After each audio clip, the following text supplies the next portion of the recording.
Саламатсызбы? Региондо Абалким автордук программасы. Шайлоо темасы биз каалайбызбы, каалабайбызбы, баары бир күн сайын актуалдуу маселелердин бирине айланып баштады. Туура, эл арасында шайлоо тууралуу бир тараптуу жакшы же жаман пикир жок. Шайлоо тууралуу сөз башталганда дароо маанайы бузулуп, ушундай оору каптаган оор кырдаалда турганда шайлоону башына тартасыңбы деп сөгүнгөндөрдү да көп эле көрүп жатабыз. Бирок бул жолку шайлоого олуттуу карап, кайра эле алдана берип ушул күнгө келдик. Кой эми бул жолкусунда адашпастан мамлекетибизди оңдоп кете ала тургандарды эч нерсеге карабастан колдоп, ак үйгө жеткирип, алдыга карай батыраак жылып кетпесек болбойт деп жан күйдүрүп жаткандар да бар. Дагы карап көрсөңүз, бул эки топко тең кошулбаган. Кайдыгер жарандарыбыз да четтен чыгат. Тилекке каршы элдин баары эле шайлоонун маанисин, анын зарылдыгын, бул мыйзамдуу мүмкүнчүлүк менен өлкөнүн алдыңкы тагдырын чечүүгө толук мүмкүн экенине толук ишенип, аңдап жете албай жатканы өкүндүрөт. Шайлоого сен барасыңбы жокпу, баары бир өздөрү шайлап алышат. Менин бир добушум эмнени чечмек эле дегендер да бар. Андай эмес мекендешим.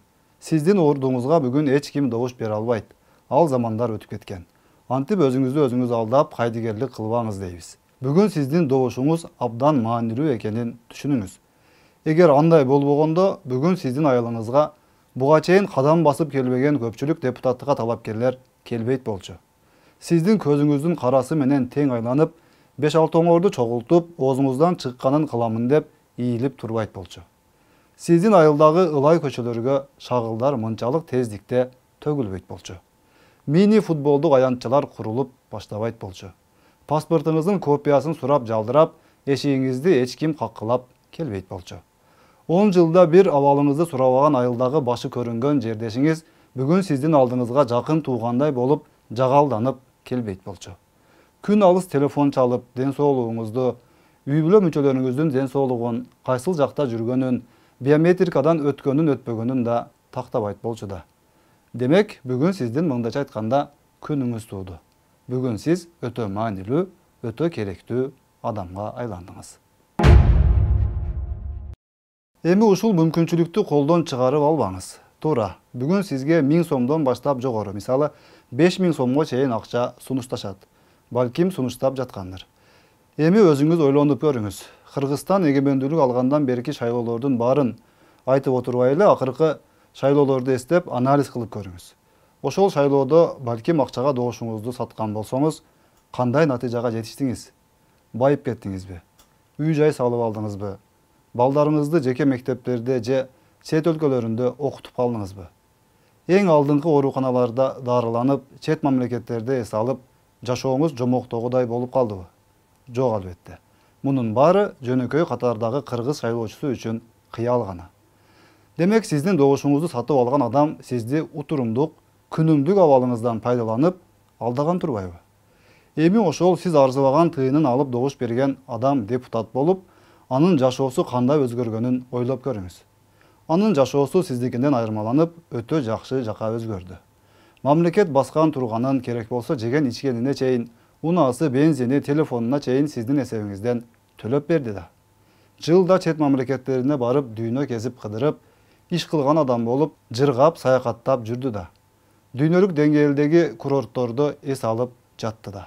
Трибунадан эмнени чечип, кайсыл кыргызстандыктын жашоосун жакшыртып салды деп так айта аласыз. Антип айтуу кыйын. Бирок анын жашоосу 5 жыл бою дал ошол жомоктогудай шартта өткөнү анык. Ал депутаттан бир эле нерсе талап кылынды. Жакшылап кошоматчылык кылсаң, жакшылап саткындык кылсаң болду. Калганы баары жакшы болот. Мына бүгүн ошол эле кишилер сиздин алдыңызга периштеден кем калбагандай көрүнүштө дагы башынан сиздин добушуңузду сатып алып, анан жыргал жашоосун улантуу үчүн келип отурат. Калганын өзүңүз карап көрүңүз. Дагы бир нерсени айтып өтүү зарыл болуп турат. Акча же дагы бир нерсе беремин деп келсе, аны аласызбы, албайсызбы, ал сиздин жеке өзүңүздүн ишиңиз. Бирок ошол шайлоо күнү келгенде, кабинага киргенде, колуңузда турган кагаздан карап туруп, биринчи кезекте үйүңүздө күндө сизге эркелеп, мойнуңузга асылып, ойноп отурган кызыңызды, уулуңузду ойлоңуз. Эртең кандай болот? Кыргызстандын эртеңи кандай болот? Ушул менин уул кыздарым кандай мамлекетте жашап калат?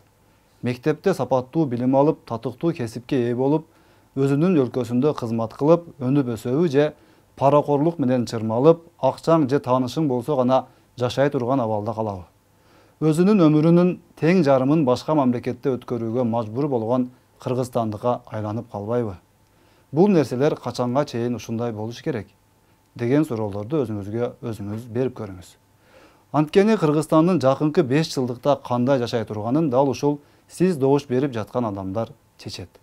Дал ошол бүгүн сизге 5000 сомун көтөрүп келип, үй бүлөңүздүн добушун сатып аламын деп кыйын болуп аткандар чечип калышы толук ыктымал. Ага жол берүү же жол бербөө жагы сиздин колуңузда. Жыйынтыктап айтканда, бул жолку шайлоодо да акча, бийлик жана карапайым элдин ортосундагы өнөктүк болору түшүнүктүү болуп турат. Анткени бийликтин да, акчалуулардын да, карапайым эл үчүн деген лидерлердин да партиялары шайлоого кызуу аттанышууда. Демек, маселени ачык айтканда, ушул 3 топтун кайсынысы парламентке көп мандат менен барып, өлкө тагдырын аныктайт дегенде турат. Бийликчилдерби, миллионерлерби же мекенчилдерби деген сөз. Демек, 3 топ тең өзүнүн мүмкүнчүлүгүнө жараша мандатка ээ болушат. Тандоо албетте элде. Баары сизден көз каранды экенин дагы бир ирет белгилеп өтүшүбүз зарыл. Кайдыгер карабастан шайлоого активдүү катышуу Кыргызстаныбыз үчүн канчалык маанилүү экенин туура баамдап, туура чечим чыгарыңыз мекендешим. Уктаган эл кул болуп ойгонот деп дүйнөлүк деңгээлдеги саясатчылар айтып өткөндөй, ойгонуңуз. Добушуңузду сатпаңыз. Кыргыз эли улуу эл экени талассыз. Бүгүн мына ошол улуулукту тастыктап, намыска таянып, арзан турган бир жолу колдонулуучу буюм эмес экениңизди көрсөтүңүз. Кыргызстаныбыз бүгүн андай кайдыгерликти көтөрө албай турганын туура түшүнүңүз. Саламатта калыңыз.